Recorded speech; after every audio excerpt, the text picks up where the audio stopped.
If a tree falls in a forest and no one is there to hear it, does it fall at all?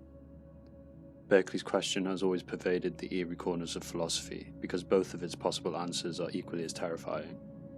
The first, yes, means that the universe will keep unfurling without the consent of the human race and will continue to do so forever.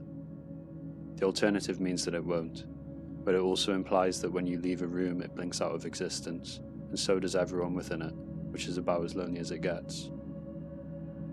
With Sleep Has Her House, Scott Barley introduces a third solution that potentially trumps the other two in existential spookiness. That a world exists once we turn our backs on it, it just never is the same one. Barley's Bump in the Night epic is one for the purists. Light, vibration, time, and the stories we tell ourselves. I was fortunate to speak to Scott over Zoom about his influences, mystical states, the power of sound, and selling experimental cinema on the black market. Speaking of sound, Scott's microphone quality is excellent. Mine leaves a lot to be desired, so please forgive any background noise you might encounter during my questions.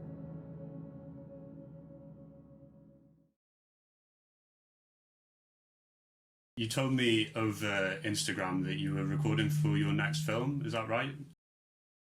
Yep. You said in it that you were swimming in the Scottish Highlands whilst filming. I was wondering if you always get so involved in that process of filmmaking, get as close to nature as possible. I think, for me at least, there's no other way. I think you have to fully immerse yourself in what you're doing and to feel a sense of nature's potential to overwhelm you, to break you, for it to feel worthwhile. Wow. I think I would stop. I wouldn't make films if I didn't feel that sort of closeness, that a little bit of trepidation and fear. I should probably go back and talk a little bit about how I got to making films like this. Sure. In my undergrad, I was studying at Newport Film School, and for our graduation film, it was mandatory for us to use an Arri Alexa camera. So, very high-end camera, used by Marvel, and within art house cinema, at the time, it was pretty much Terrence Malick, not many other people. And it was a fantastic camera. And we had this idea, which was inspired by Bresson and Haneke quite a lot.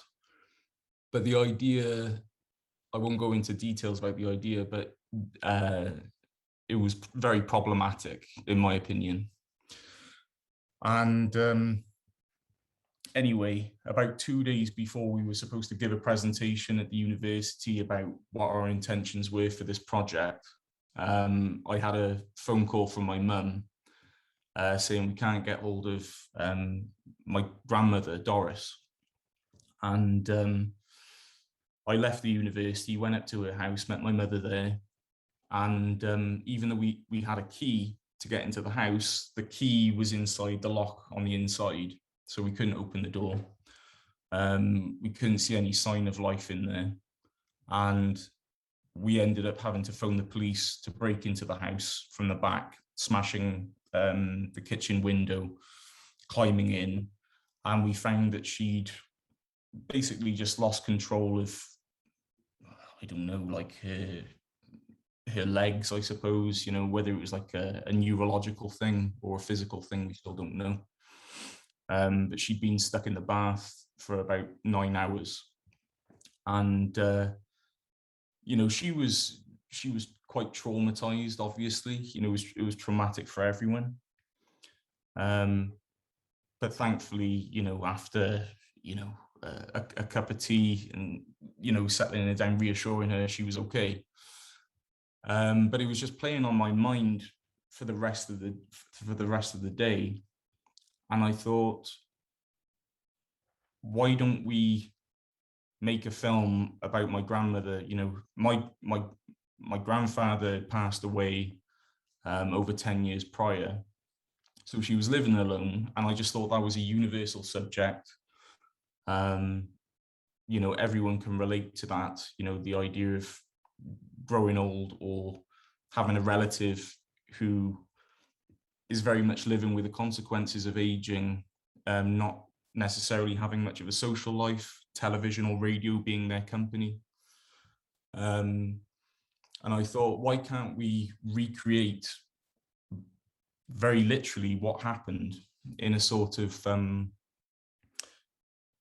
style more akin to Jeanne Dielman by Chantal Akerman, and just have these scenes, and you know, the scenes would literally be, you know, the quote unquote events of her day. You know, so getting up, making breakfast, putting her makeup on, watching TV, struggling to hoover her house to keep it clean, because of, you know, her frailty.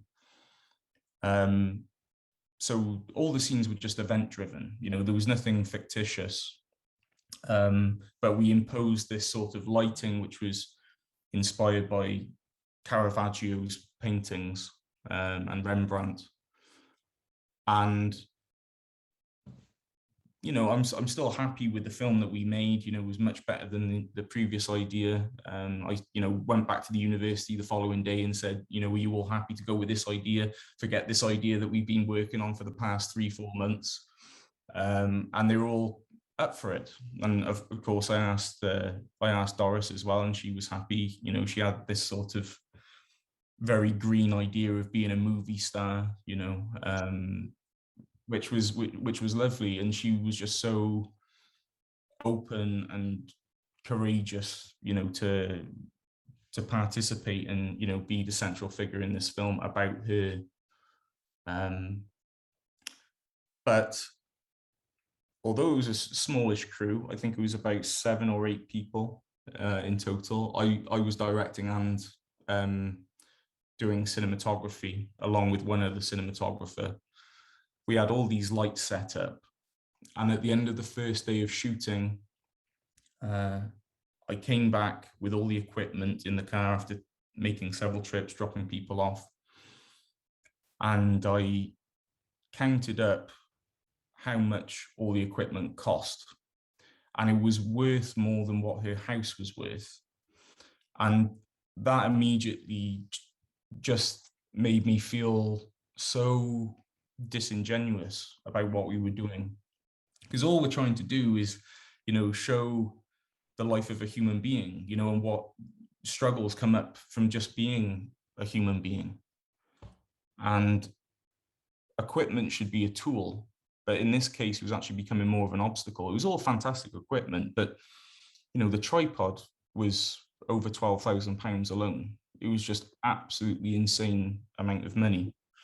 And I didn't tell anyone that I was working with, but after that first day, I said, I'm never doing this again. You know, otherwise I'm going to stop making films and I'll do something else, because I can't live with myself making films this way.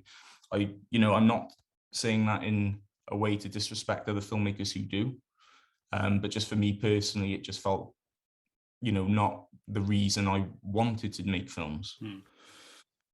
So after that, you know, I just started making films, sort of like keeping a visual diary with my iPhone. I'd already made a couple of short films with an iPhone before, just an iPhone 4. And ever since then, you know, pretty much exclusively, I just shot on iPhone, and there's no real planning, there's no script as such, there's no storyboarding. And I'm sort of discovering the film through the making of it. A little bit like, I guess it's a little bit like Vertov or something with Man with a movie camera, just this, like, assembling all this footage together. And then after, it could be a few months, in some cases now, it's a couple of years, I look back at all this footage that I've shot and I start to see connections or juxtapositions between the rushes where a narrative can organically germinate just purely through the rushes themselves. So I'm not imposing a narrative. I'm just trying to try and let a narrative organically unravel from the inherent form of what has been filmed. And that as well is a very, very long process. Yeah. It sounds like you're sort of trying to restore a type of spontaneity to filmmaking, or in my experience of filmmaking, I've been put off at times because it feels like an almost stilted process where the creative fulfillment that I wanted wasn't that sort of instant gratification that something like writing or painting is, in a way where it comes from your mind and it's on the page. Whereas filmmaking, you're sort of looking at location scouting, organizing budgets, and it feels very distanced almost. Exactly. And I think, you had the camera stilo movement, and they were trying to get to that. They were trying to get to a stage of democracy of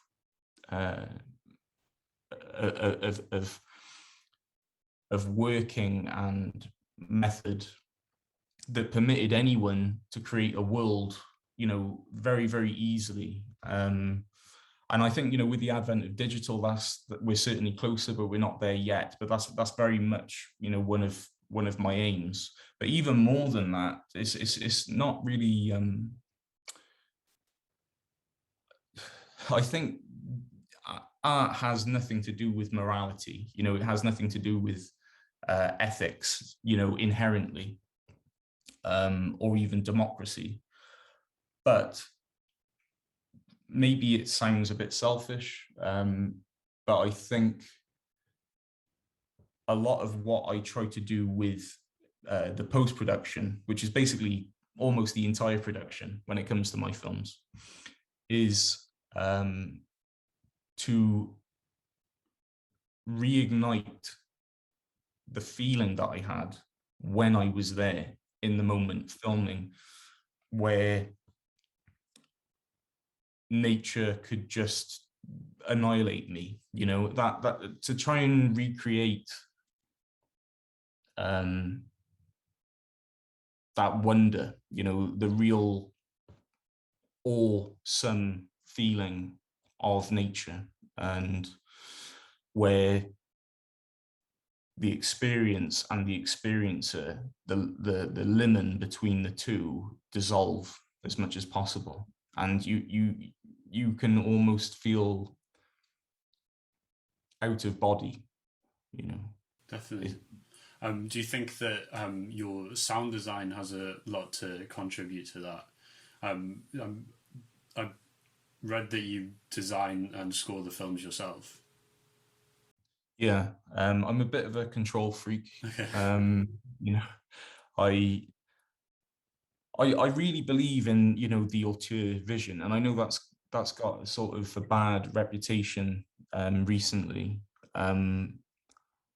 But I guess part of the reason why I feel okay with that is I really admire, more than film, painters and poets.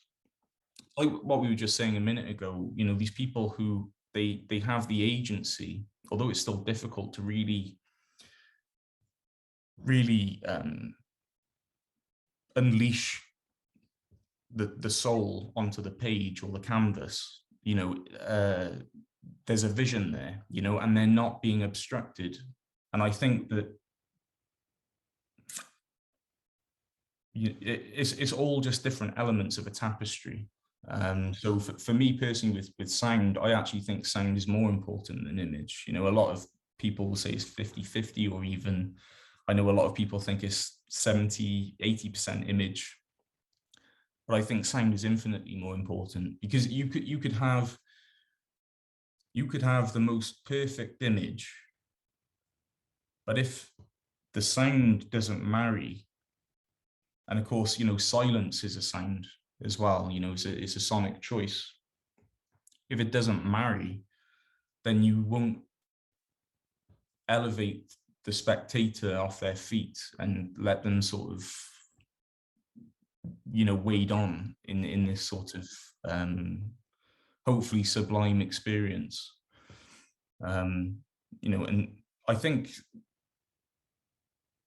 the ear is far more important than the eye, and especially with cinema, because paradoxically, it's the only art where it's bastardized. It's two art forms in combination with each other. There's a symbiosis, and I think that the most interesting films, you hear what you don't see. There's this sort of the play on the two. Interesting. Could you give a couple of examples of those films that feel like the sound is plays such a vital role like that where you hear what you don't see? Yeah, I think I remember again back when I was in Newport Film School. I'd already seen Eraserhead several times, but I'd never heard it, and we were lucky that our lecture hall was basically, a theatre. The sound quality was incredible. It looked like a multiplex cinema. Really huge room, great acoustics, and I used to run a weekly film club. Showing things that nobody else, apart from a very small few, were interested in seeing. And I started off with Vertigo, trying to get more people, interested in seeing things. And I think Vertigo, similar to something like Bergman's Persona, are great gateway drugs into deeper territory of what art cinema can be, what cinema can be. So I started off with Vertigo, and then showed Red Desert, Antonioni's Red Desert. And then somewhere in between, I can't remember if I actually showed it or it was a lecturer, but somewhere in between those films and then showing Saturn Tango with 4 other people. They stayed through the whole thing? We all watched it, yeah. Wow. We none of us left. Started around 1:30 in the afternoon, and I think we came out just after 9 o'clock. Wow. I think we just had like a 5-minute break between, just quick enough for a toilet break, between each disc of the Artificial Eye box set. But somewhere in between, I can't remember if I showed. I think I didn't. I think it was actually one of the lecturers.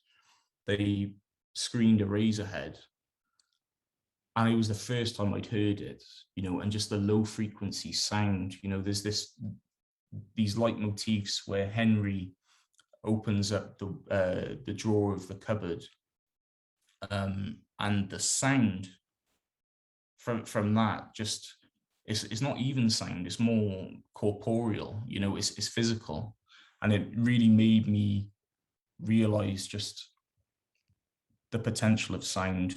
That was probably the first experience, and then a couple of months later I was lucky enough to see The Shining remastered in the cinema, and again Penderecki's score, and Bartok, of course. It was just absolutely incredible to hear it as it should be heard. And then since then,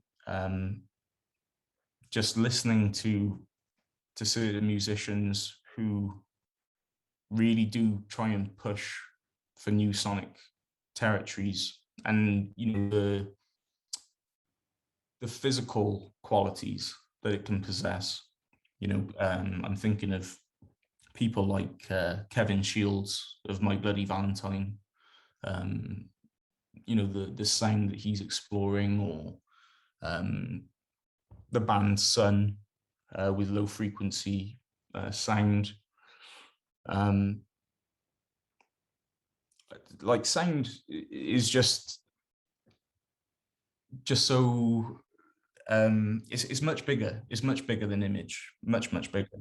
The fact that sound can be used to levitate extremely heavy objects. That if you look at some cymatics, if you were to strike a bow on a plate where there's there's sand on the plate, depending on what chord, or say you play like a major triad against this plate with a bow, it will create this perfect sacred geometrical shape on the plate with the sand.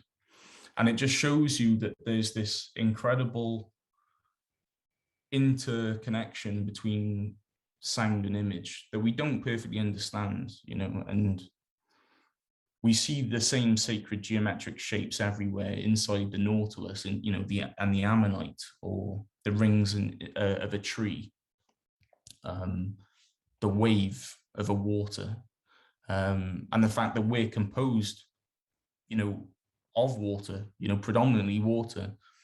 I think sound in that way has such an effect. It's interesting. It sounds almost like you're saying that it can be both a live line into the subconscious as well as it can be into the body, and it feels like that in your work. It often feels like there's that sort of paradox or tension between the sort of natural and unnatural, particularly in the sound. You'll hear like running water and then something completely alien, Yeah, I think that's another thing that I'm striving for with the films, is for us to not take nature for granted. Particularly, since 1750 with the Industrial Revolution, but you could argue all the way back to, the beginnings of agriculture. There has been this sort of departure from nature, where we see ourselves as being separate, and now we're on this sort of I don't know, this Pyrrhic journey to supersede nature, forgetting that if we do, if such a thing were possible, it would be simply us suiciding ourselves. There is no distinction. We've just forgotten. And part of my films, I don't want to make out that my films are more political than they are. I don't personally like to put too much politics in my films. I'm politically active outside of filmmaking, but personally, I just don't feel the kind of work that I make is going to change the world. I don't think that art can really, if I'm being cynical. But I do think that it can have some smaller but equally profound effects on the individual. And I'm much more interested in poetics. And I think that despite that being my main interest, the poetics, there is still interwoven within my films a political element, and that is about making the real seem unreal to us again, to show you the moon and make it feel like you're seeing it for the first time, to feel like a child again, the sort of, how neuroscientists is quite a mainstream idea now, that neuroscientists agree that a child's perception of the world is they're essentially tripping, because they have no topology, they have no model to really overlay everything and say, this is a human face, or, oh, my mother was really small when she just entered the room from over the, by the door, but now she's huge because she's right next to me. That's how a child perceives the world. But then as we get older, we realize, no, my mother is just moving closer to me, because we understand we have a sort of topology to work with. And I want to try and bring that topology down. I want to dismantle it. And for everyone who watches something like Sleep Has a House to not have any bearings again, to not really have any model to work with, for the real to seem even realer than normal, but paradoxically to be totally unreal. Wow, that's fascinating. What you said about children there reminded me of, I'm gonna completely butcher this, it reminded me of something I read that Stan Brakhage wrote. I think it was about a child crawling through the grass or something and imagining what those sensations of just this sort of like wash of green, but then what even is green to a child who's never seen green before. And I definitely felt something similar to what you just described whilst watching Sleep Has Her House. I grew up in the countryside, and I felt in the same way of like being outside in the woods in the dark and seeing things that aren't there, but maybe they are there, and you sort of your mind is really playing as much into the imagery as the imagery is itself. I felt. Yeah, and cinema predominantly, just like any thing, tends to show what it is. And you could have 150 people in a cinema, and they tend to, although they all have their own consciousness, they will come out and agree, this is what I saw, this is what I experienced.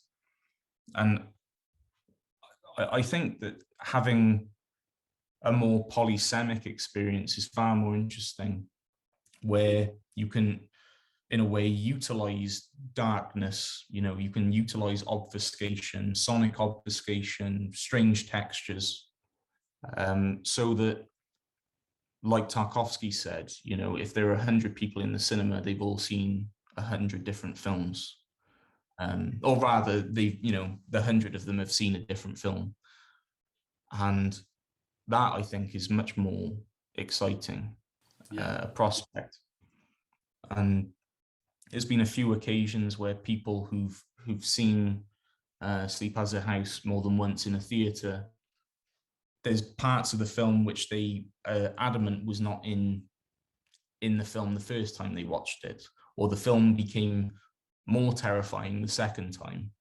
And I think things like that, I hate the bullshit about, the first time, one time viewer.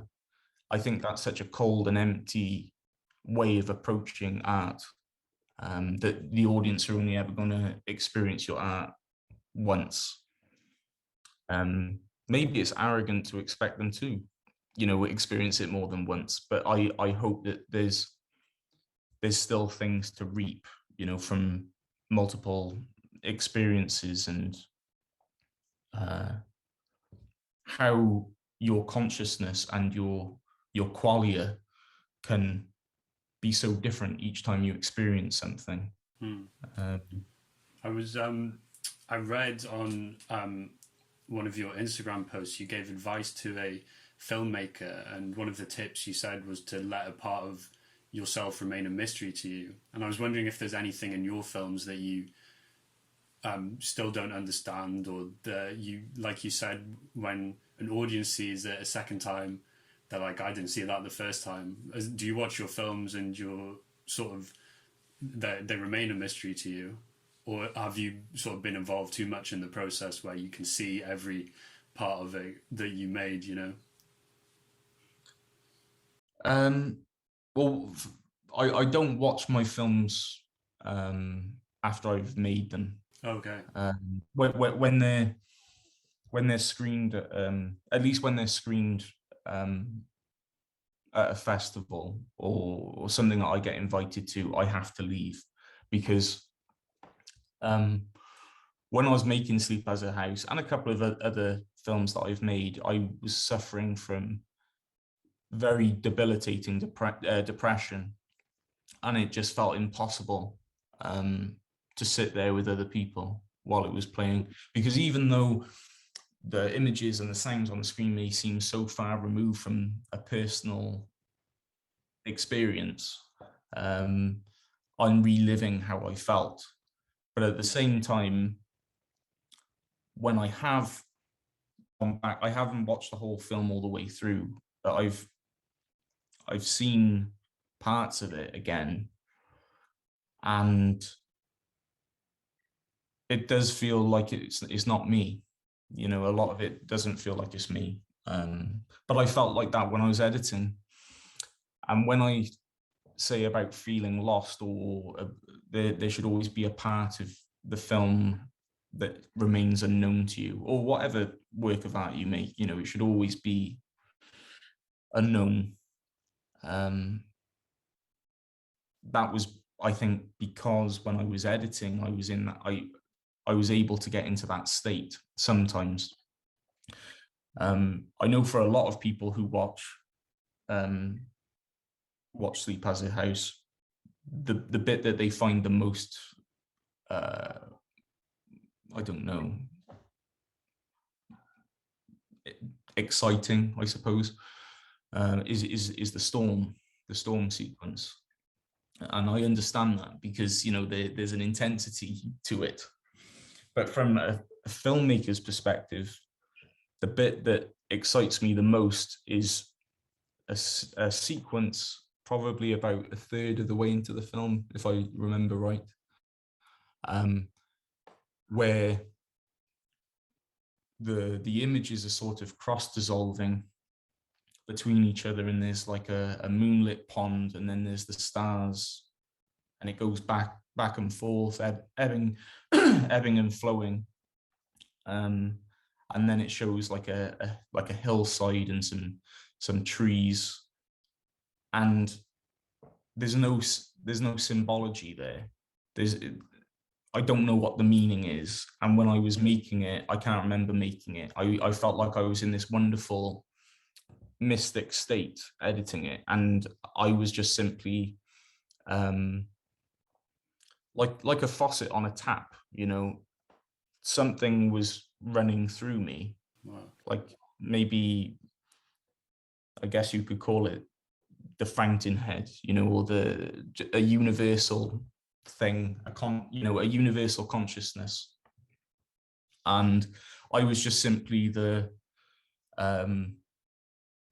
performer, you know. I was just the conduit, to the channeler, to actually make that manifest. Wow. So that sequence, I have no idea really what it is. You know, I can see that, you know, it's, in some ways, there's a part of it which is saying that everything is comprised of a whole, you know, the whole thing, you know, it doesn't matter how small, and the stars reflecting in the water, you know, there's this sort of universal mirror. I can see that, but in terms of the editing and the choice of images, I have no idea, you know, why it is, and that excites me. Yeah, I mean, I think what you're describing is probably what, or at least it is for me, what I imagine most creative people are trying to achieve in creating. That feeling that something is sort of coming from deep within you, or even outside of you, and you're not even necessarily there whilst it's happening. And actually, the sequence that you just described is exactly what I had in mind when I was talking about seeing things that were or weren't there. I was watching that sequence, and I was sort of thinking, like, am I losing it a bit here, or, you know, what is happening here? So I'm personally jealous that you had that experience of it seeming like it was flowing through you. I feel like sometimes when I write, it does feel like what I'm writing is almost like communicating with me and sort of leading me down somewhere. But often, and I'm not sure if it's out of like fear, or maybe you can relate, I'll catch myself and I'll be like, whoa, we need to sort of rein it back in here. I was wondering if there's ever parts in the process where you're sort of like, we need to sort of stop this and, you know, bring it back home. Yeah, all the time. And it's so difficult to get into that kind of mystic state. I don't think you can. I think, like, you know, there's something from outside which simultaneously is within you that creeps upon you. You know, it sounds, you know, maybe a bit Buddhist or New Agey. I don't know, but I don't think you can force yourself to get to that state. It's when you do nothing to try to get there that it seems to happen over time. And for that same reason, that's why I really think that there's a great power in contemplative cinema, or slow cinema, whatever you want to call it, because I think that just that slowness, that gradual progression permits things that wouldn't normally happen at a faster pace, or if if things felt forced or rushed. But when I was editing Sleep Has a House, I would tend to start editing around 11 o'clock at night, and I would stop editing when the sun started to rise and then go to bed. It wasn't very healthy, a healthy way of working or living. But I think the night has some sort of special power, and working at night can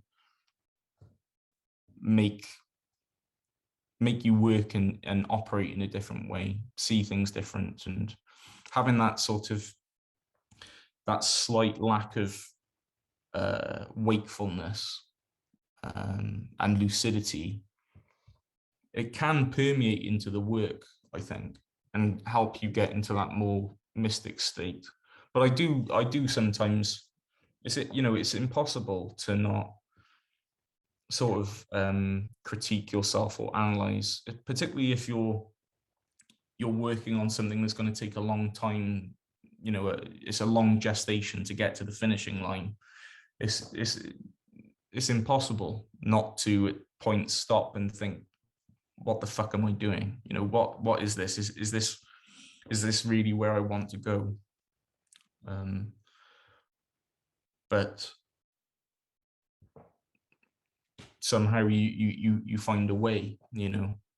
It's like every single point of making, you have a decision, and there's like a multitude of decisions that never get chosen. I think of all the different ways that my films could have turned out, but this is the one. Interesting. I think it's interesting what you were saying about contemplative cinema and that its unique properties, because these types of films are often, as I'm sure you discovered when you put on that film club, these types of films are often very difficult to recommend to people because they would, as you said, they might just see it as slow. I wanted to ask you about Werkmeister Harmonies, because I know you have a very profound relationship with that film. But I actually watched it recently, and even though I feel primed for these types of films, maybe more than some other people I know, I watched it and I felt myself so impatient with it. Genuinely, I mean, feels sort of sacrilegious to say that I was bored, but I was watching it and I was like, gosh, this is really taking its time. Whereas Sleep Has a House perhaps has less of a conventional narrative or order of it even than that film, and still I felt quite a profound reaction to it. So I was wondering what you think that entertainment or narrative plays in the experience of cinema. I think everybody's different, and I know that I speak for a minority, but as long as I can remember, since being really interested in art and cinema, the stuff which is usually classified as entertainment does nothing for me, and a slow film does entertain me. I would consider that entertaining to experience. So that's just my way of seeing it, which I know that most people don't. But I think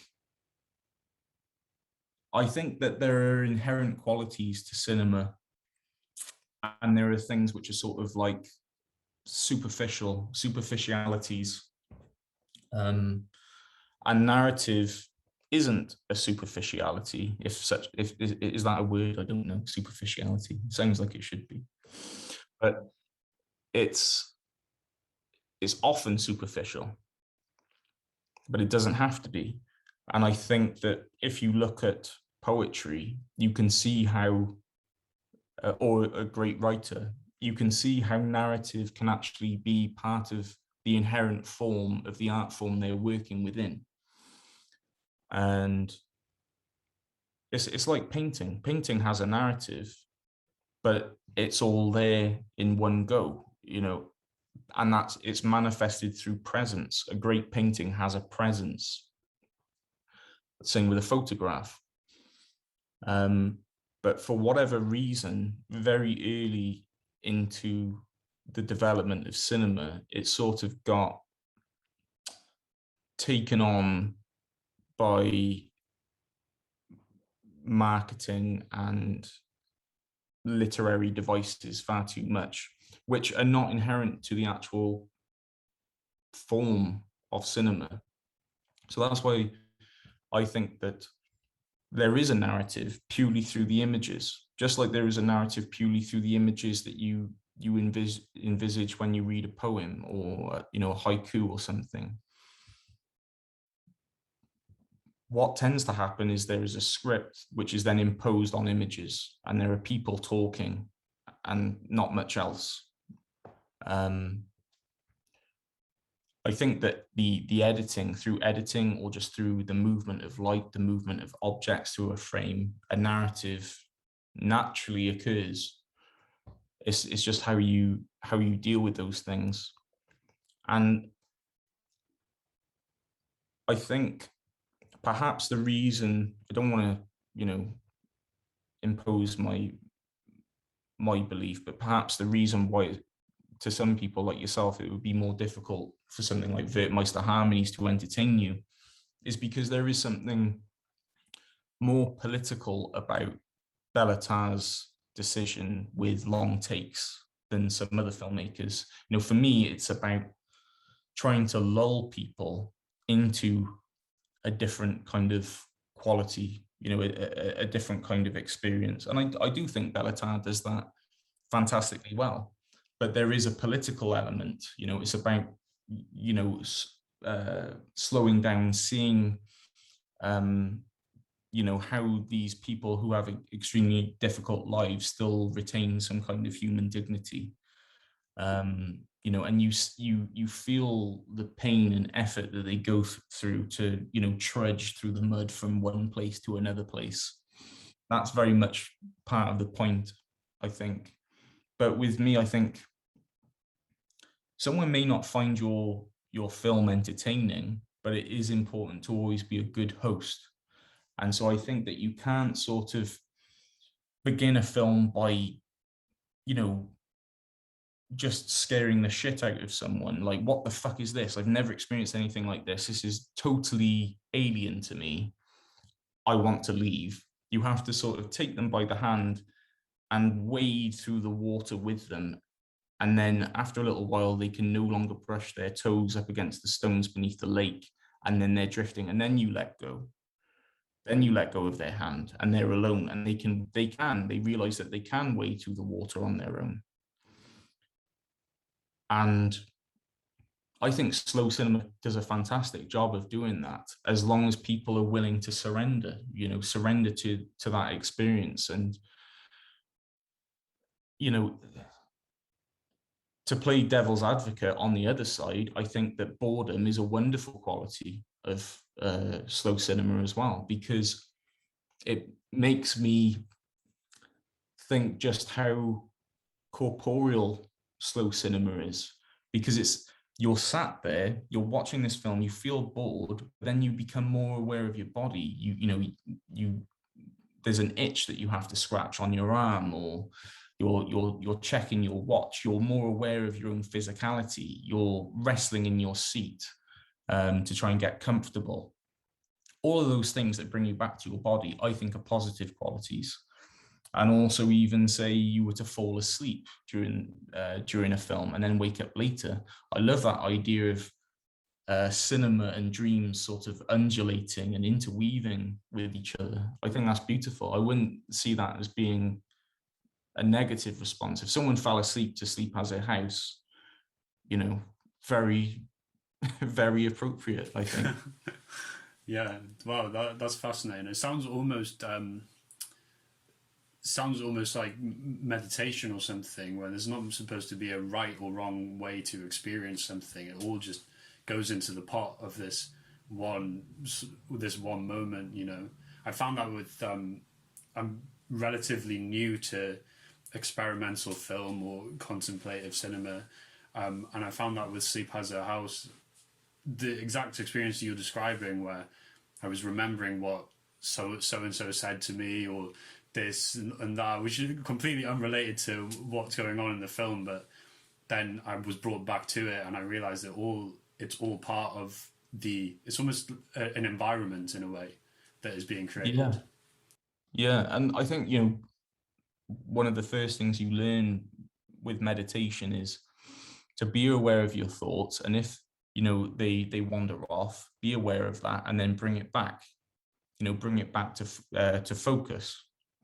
And you know, if cinema can do that, then that's wonderful. But yeah, I would say I certainly don't make films to be an entertainer. You know, I don't see any any interest there, you know, to be that. But I think it is very important to be a good host.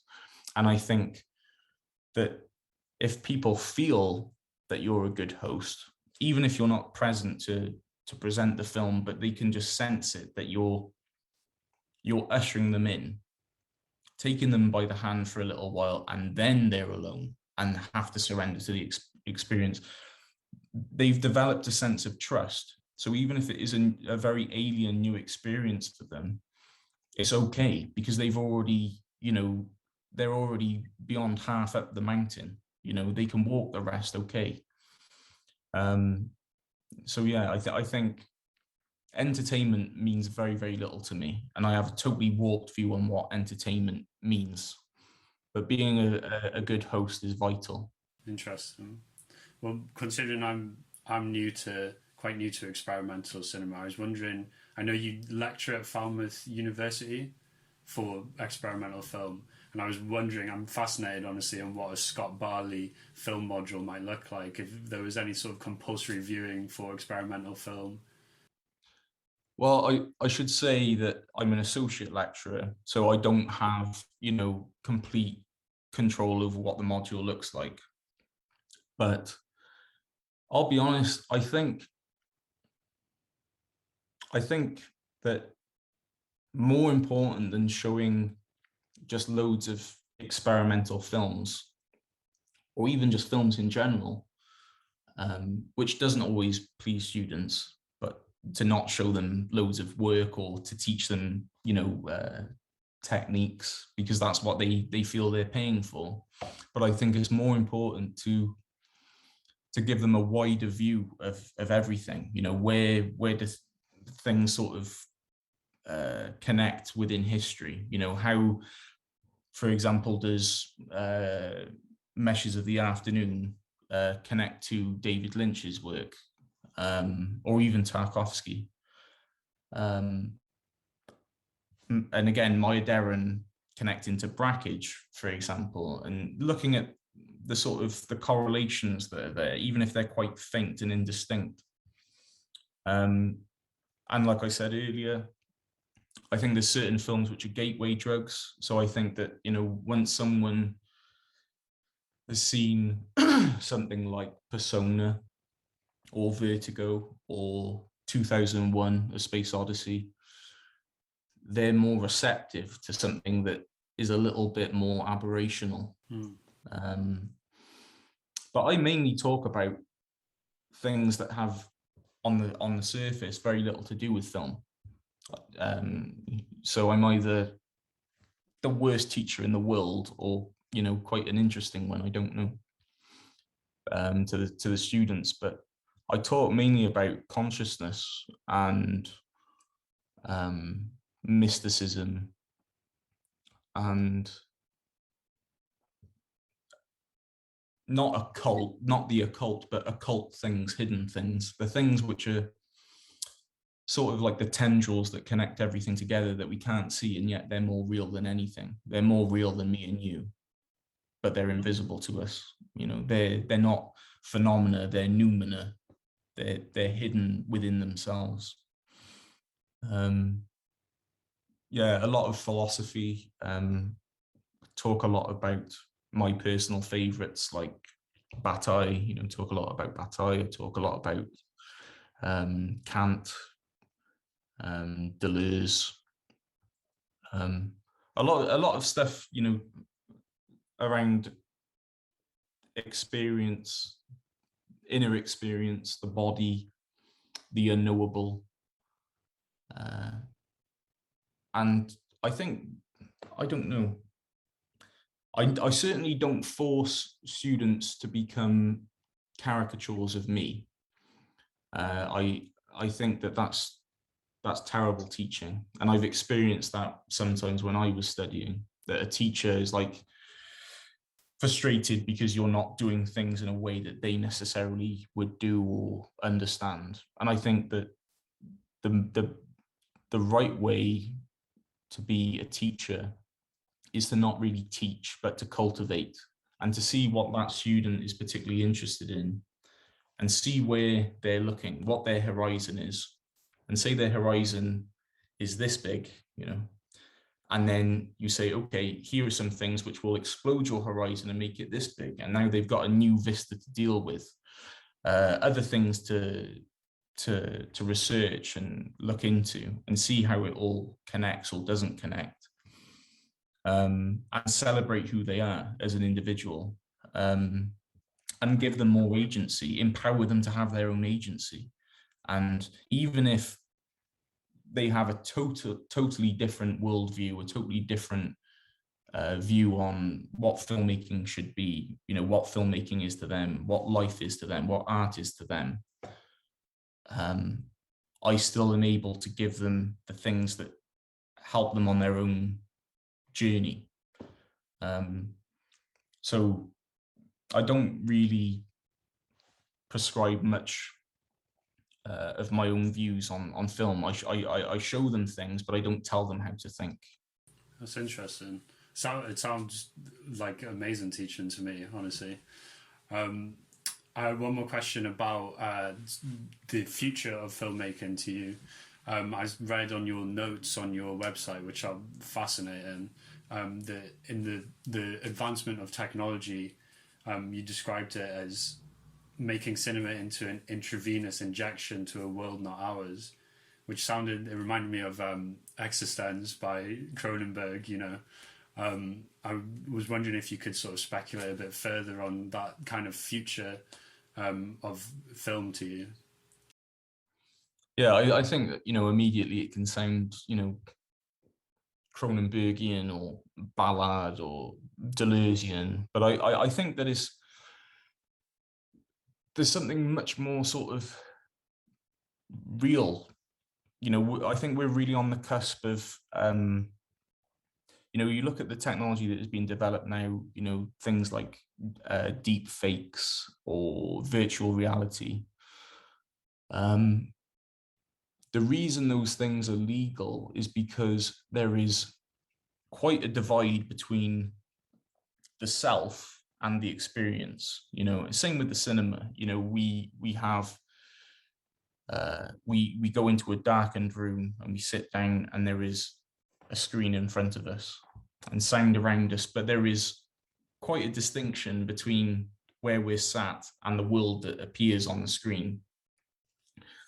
And I think that quite soon, cinema and the body are going to be so in simpatico, you know, very, very symbiotic, that there's not really going to be a distinction. And I think that, you know, for mainstream cinema, the stuff that you see in the multiplex, that will be really exciting. And I'm sure that, certain people will exploit it to get more people to give them their money, to have these new experiences, just like they've done with 3D and, other things in the past. But I think that what will happen in some cases is that the people who are really pushing the form, and I'm not saying this is necessarily cinema, this could be a new art form, it could be the internet, it could be just a multimedia experience. But the people who push those things so far, where the boundaries between the experience and the experiencer dissolve almost completely, it will get very dangerous, and it will be similar to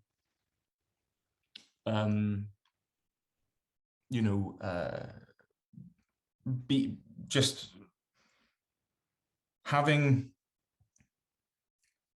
an understanding that you're sat in a chair and you're in a room, and you know what the room looks like, and you know how far it is to grab your glass of water, for example, and then a second later, the whole of reality is replaced with something else, and you are interacting with something totally different in a similar way to if you were to have, I don't know,